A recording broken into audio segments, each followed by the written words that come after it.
everybody, and welcome back to Simply Human YouTube channel and our podcast. Hey, Karen, how are you doing?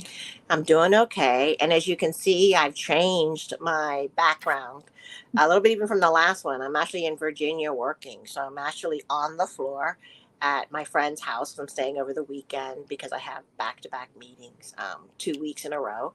And that's why I'm positioned a little bit differently, a little bit lower. And that's just life, Well, I guess, right? this is perfect for our topic on resilience because, what Karen shared last week was it was her 60th birthday, and sitting on the floor at our age, requires some resilience It does. to be able to do that while we record that. So thank you for being able to fit this into your busy schedule. Folks, today we're going to be going a little bit deeper into a topic I touched on in the triggers episode and mentioned how part of dealing with triggers rather than avoiding is building resilience. So we wanted to go a little bit deeper into 6 different strategies for building resilience so that people would have a bit of a roadmap to start working towards building that resilience. I So, think I think what's cool about it is the fact that, especially in today's environment, I feel like resiliency is even called upon even more so. And cultivating is a practice. And I think we have more times to practice resiliency than ever before because of the nature of the world that we live in right now. mm, Right. yeah, So, absolutely. I certainly am getting an increase in people coming into my practice with stress just about one, there's heat waves going on all across the nation, yes, yes, and yes. what's going on just politically in our nation, what's going on economically.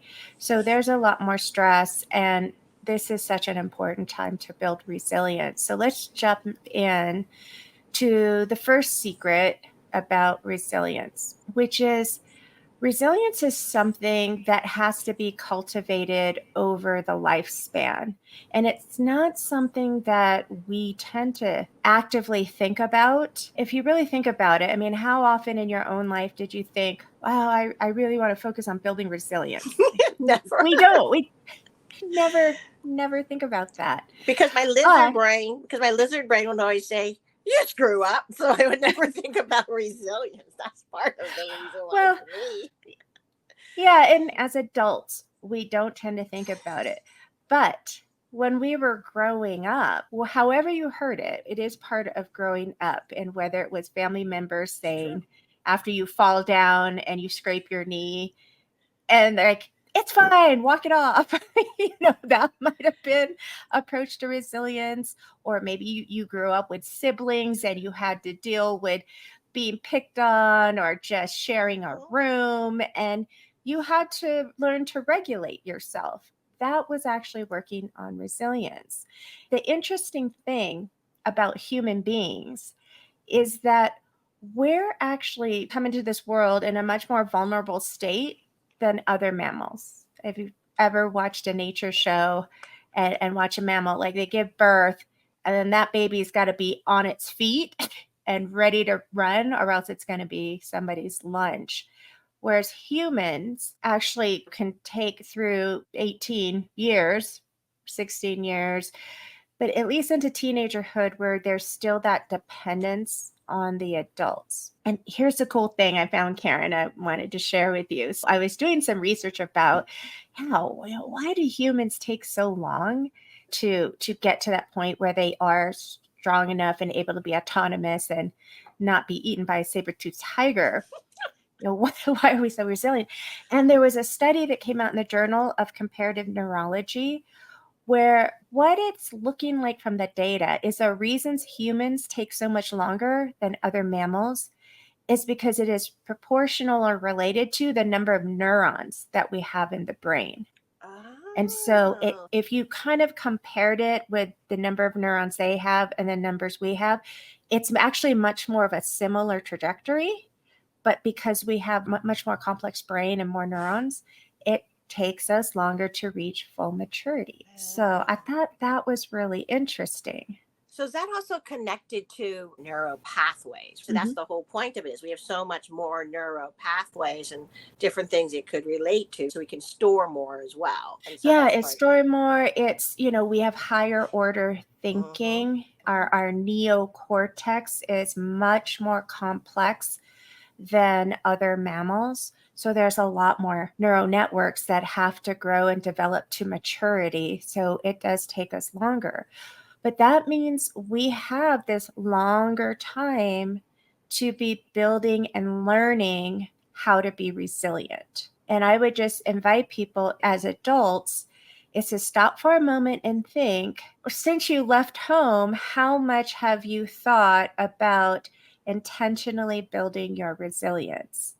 It's just something we're not as focused on as adults, but our world is so complex as adults. We do need to continue to build resilience over the lifespan. Christine, I want to ask you this question because something came into my brain as we were just talking, right? I think we do build resilience as different events happening in our lives, but I feel like it takes longer when you're not trying to cultivate it, because the mood or something, like, it takes me longer to get out of it instead of thinking through and cultivating the resilience. Does that make sense what I just said or not? Yeah, yeah. What you're saying is a little more haphazard. Yes, exactly. So it's just no. But if you feel like it, you can call up a moment when you have it, and that's the whole point of the self awareness and the tips that we're going to be talking about. Because when you cultivate it, the runway speed is a lot. Yeah. I guess is my Yeah, and that haphazard, and this is what you and I talked about where we had a little disagreement. If you're yes, we lucky, if you're disagree. yes, if you're haphazard about it, you might be lucky, and resilience might grow out of it. But there's a lot of people who avoid, and they're not going to be necessarily building any resilience out of it. And before we go too far, this actually goes into the secret number 2. Hmm. So let's just go ahead and jump into that, which is that to build resilience, it requires confronting and dealing with difficult and even painful situations. So that's what Karen was just talking about. Because avoidance, think of, That's a hard one, because it tend to, like, I used to, not anymore, because I see the importance of learning from it. But it is true, because you tend to want to avoid the hurt and you want to run yeah. away. Yeah. And then you're not building resilience. If Yeah. you're relying on avoidance, think of it as like atrophy, like that muscle of resilience. It's not used. So, and anytime you are not using the muscle, it just gets weaker and weaker over time. Ironically, building resilience means confronting and dealing with difficult and painful situations, and maybe even having a perspective or a frame, whatever doesn't kill me makes me stronger kind of a frame. It's the wisdom that comes with it. Exactly. Yeah. Yeah. So it's a more of an embracing. I'm going to embrace this challenge because I will be stronger. And that's a mantra as opposed to, oh, that's going to be overwhelming. Let me avoid it. Or one more thing. How many more do I have to go through? That's what I used to say to myself. Again, Yeah. when is this going to give up? Right? When is it going to stop? And I think that's part of the resilience, is the other friend that you just talked about. Well, and I just had a trigger issue earlier this week, and I called Karen, and she let me help process it. But I did hear in myself doing exactly what you said. I was like, God, when am I gonna get a break? Like, I'm just so tired, and I don't want to deal with this stuff anymore. So that's a really human thing It to is. have the initial response be like, oh, why me? Which actually that jumps into number 3. So let me just back up a little bit, and go through the rest of number 2. Is you have to be willing to confront and deal with difficult and painful events. You have, because we all have to learn how to get back up, when you get knocked down. And it's through those experiences that we actually can discover strengths that we didn't know that we had. We don't know our full capacity until it's confronted. There are people who in 9/11 ran towards the buildings, who probably had never imagined a situation like that. And yet here they were running towards the building Oh, and yes. discovering that within themselves, confronting and facing the difficult event. And then three, what we were just talking about, the secret number three is that cultivating resilience requires disillusionment and then humility. So let me explain what I mean by that real quick. Yeah, guys, and I want you to listen up because I think this is what's so interesting because it's like disillusionment means like why do I want to be disillusioned, and yet when she says it, it just now I got it, but it's just interesting. So go ahead. I just want to put the plug for you, Christina, so go for Yeah, it. it's what we were just jumping ahead to with that. Why did this happen to me? Hmm. Whenever we're saying that, or we're kind of a little bit at a pity party, like, woe is me, this shouldn't happen to me, this isn't fair. Being the All victim. of Yeah, all of that is based on some illusion that you're going to get through this unscathed. And so that's why the illusion is not helpful. It doesn't actually prepare you for the reality that my buddy said, none of us are getting out of here alive. I remember when he said that, I was like, what? Well, oh, wait a minute. That's true. That Um, is true.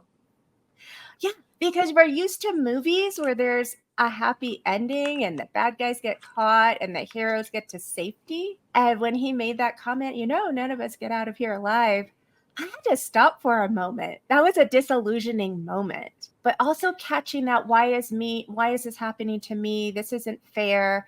Stop and question, what is the fantasy there? What is the illusion there that somehow you're special and bad things aren't going to happen? I think that's what's so interesting for me because in the faith that we have, I think we realize that is we always talk about, the cross to bear, that we all have crosses to bear, just like Jesus had a cross to bear, right? And we're like, Mm. oh my gosh, but I'm not Jesus. This is a tough one. This is and I think the point of it is that's where I can bring in my faith again. And then we're going to talk about a little bit later about faith. Mm. But I think that that's where, for me, to realize I'm no longer a victim is really important, an important step. Because I remember I used to always feel like the victim. And that is always what kept me down and Mhm. always was a root of me with my imposter syndrome and everything else that was going on is acting like a victim as though it was like perfectly just me, like everyone, no one else is having issues, just me.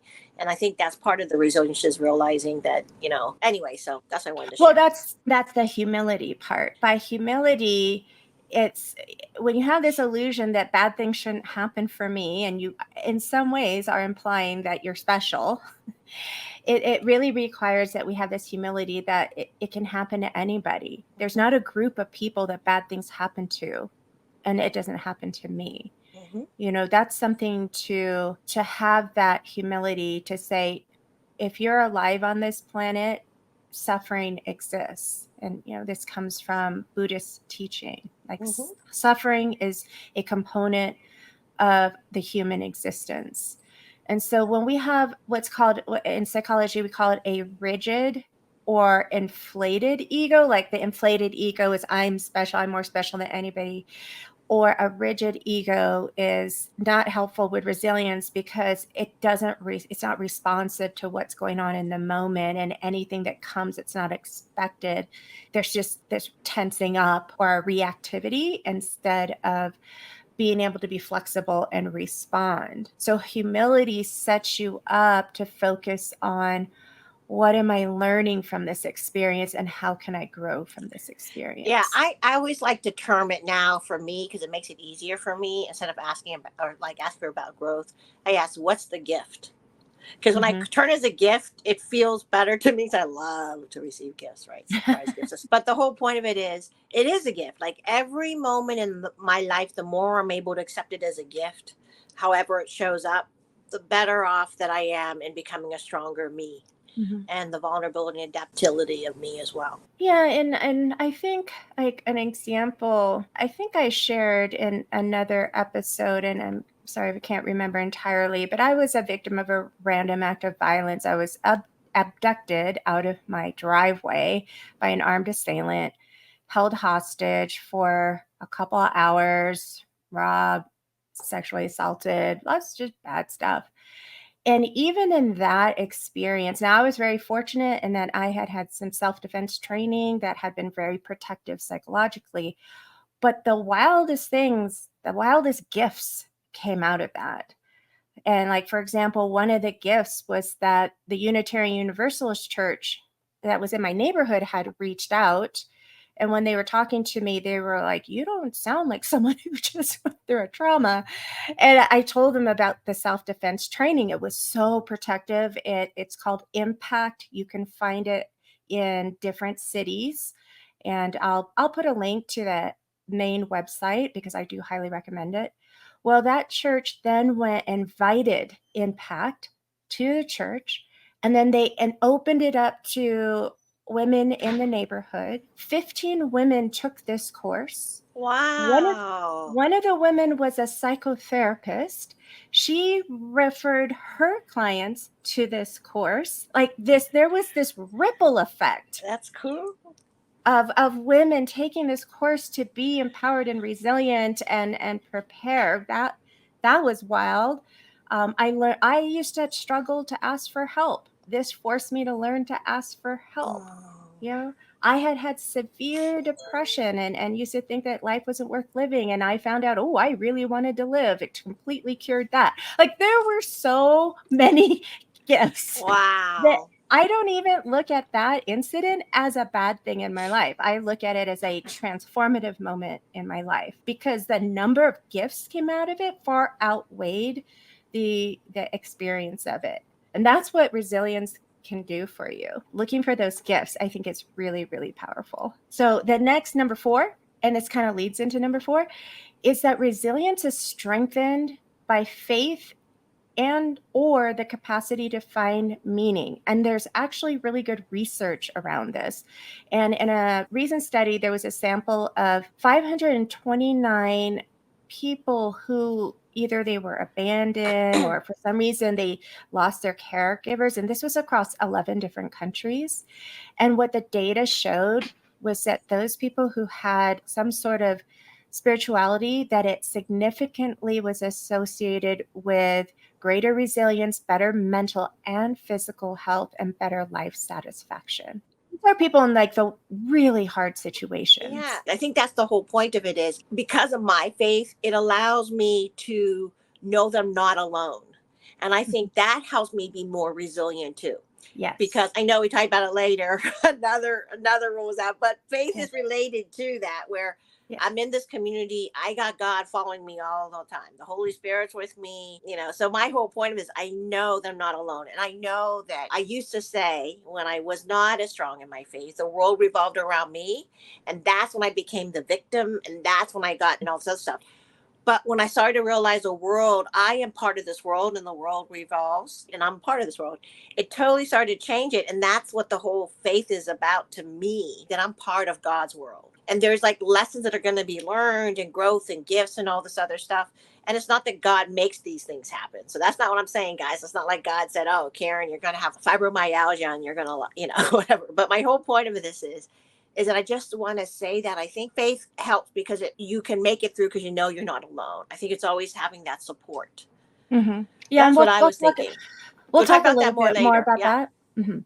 And then for those of you who maybe aren't faith based, there's also research, like for myself, I'm a secular humanist. There's also a lot of research that if you are someone who is oriented towards looking for the meaning, what is the meaning of this experience? That people who have that orientation also tend to be more resilient, and there is more of a protection in both psychological and physical health. And this includes having a sense of purpose, having a sense that there's meaning in your life, or when something happens, being oriented towards thinking about, well, what's the why? Why did this happen? What could this be about that is meaningful or applicable to the life I'm living? And like for my example, Mhm. I was feeling that it's hard to explain what depression is like, and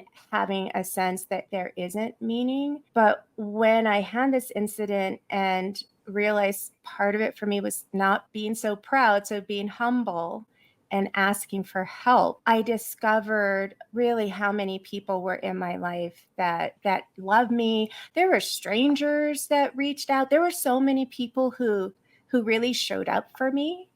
And it really showed me, I was like, oh my God, I'm not alone. I'm loved, I matter to people. And so it connected those dots for me, because depression Mm, can make you feel like I there love. is no meaning. And this is where a really difficult experience triggered me to find that meaning. It really pushed me to find that meaning. And so it really can be a protective factor. So whether or not it's faith-based or you're a humanist and it's just, this is the life I have, what makes sense in this life, because I'm alive, there's some purpose to my being here, let me figure that out. If you haven't thought that way before, it's something to explore. Just knowing that having that orientation actually contributes to having greater resilience. So then number 5 is kind of common sense, is that building resilience requires an investment in self-care. And this is the basics, folks. This is get enough sleep, eat healthy food, get exercise, be mindful about not becoming dependent on substances, because substances can be a way of avoiding. I'm going to numb from the experience instead of turning towards the experience and embracing learning. Let me just have another vodka Collins and I will just, or let me just, have another puff and I won't feel this anymore. So if you find that you tend to turn towards substances, this would be something to think about. If you want to be more resilient, it's recognizing that that is an avoidance strategy and maybe looking at how can I take care of myself in healthier ways. I think in essence, this is one of the hardest one in some ways. At least for some people like myself, who was a pleaser and family first. I was always, because we talked earlier about we're always fighting, or we always remind people about oxygen mask first on yourself, so then Yeah. you can be more help other people. But it's just not a natural response for some reason, because a mother wants to help the child first. So we always answer family first. We're taught that it shouldn't be about you, it should be about your family first. And so you think, okay, I'm going to help them. And then, the self care goes on the wayside. So I got to do this, got to do this, got to do this.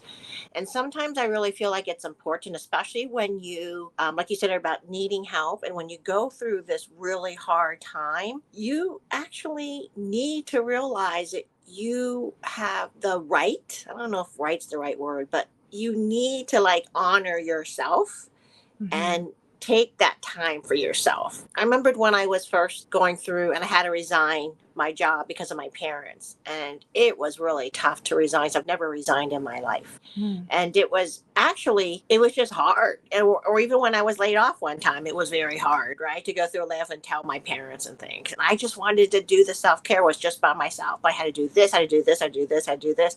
I just said to my husband, I just can't do any of this. I just need some time just to be by myself. And that was like one of the first times I think I would almost say demanded. Like I didn't ask, can I said I need to. And I've never Yeah. used those words before. And he goes, sure, Mm. sure, sure. I sure do it. I'll make it work. And that's what I thought was so I was so proud of myself. I think that's important too, that we realize that, and you change the schedules. You change it so that you go to sleep, and if there's a dirty dishes there, you just deal with it at that point, right? Because you just got to remember that's what's important, is give yourself that time as though you would give it to someone else that is going through a hard time. Yeah, like you said, one of the things that can get in the way of this piece is if you have some story that you're being selfish. Mm. And Or see, for so your family, exactly. how can, especially if you have, say, kids or Yeah. something, well, I can't really take that time because the kids need help with homework. And so self-care goes on the back burner over and over and over again. And what happens is you're actually undermining your own resilience. And the reality is the environment you're living in isn't changing. It Mhm. continues to be stressful. And eventually you're going to burn out and then not be able to show up for your And be family and not for resentful. yourself. Be And I think that's the resentful. problem, as my husband would say, is that when you're not doing self-care, you will tend to be more resentful. Yeah. And so I know this is a hard one for people to get permission if you lean towards that concern that it's selfish. But if you want to be resilient and understand what Karen was saying about, it's the airplane metaphor, that when the masks come down, put the mask on yourself first, then help the person next to you. That if you aren't investing in your own resilience, ultimately you can't help the person next to you, can't help your kids. So while it may seem selfish, it actually isn't. It's in the benefit of the whole. Mm-hmm. So resilience is something worth investing in. And the last thing to understand about resilience is studies have shown that resilience is added to by social support.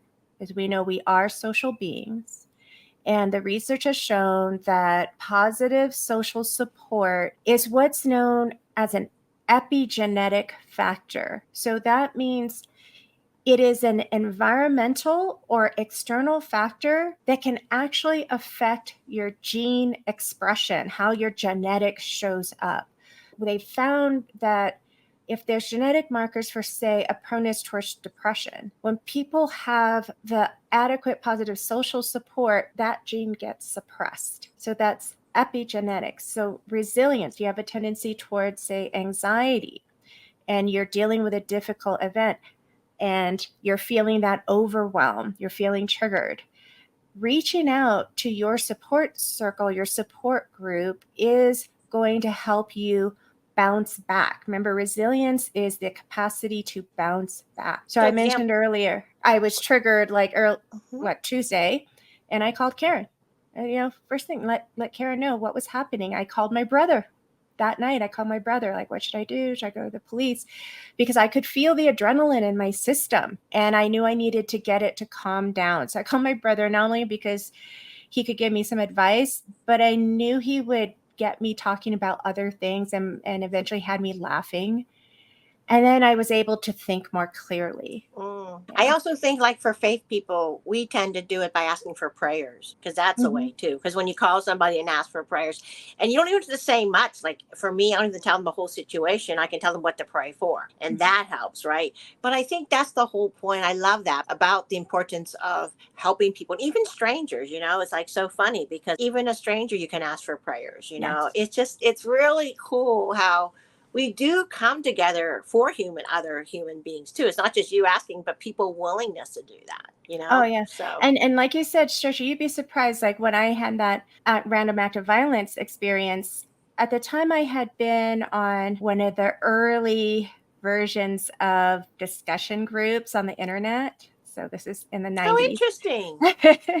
And I let the people know. I mean, I had actually been what they called a lurker. Like I would follow the threads and discussions, but I didn't participate much.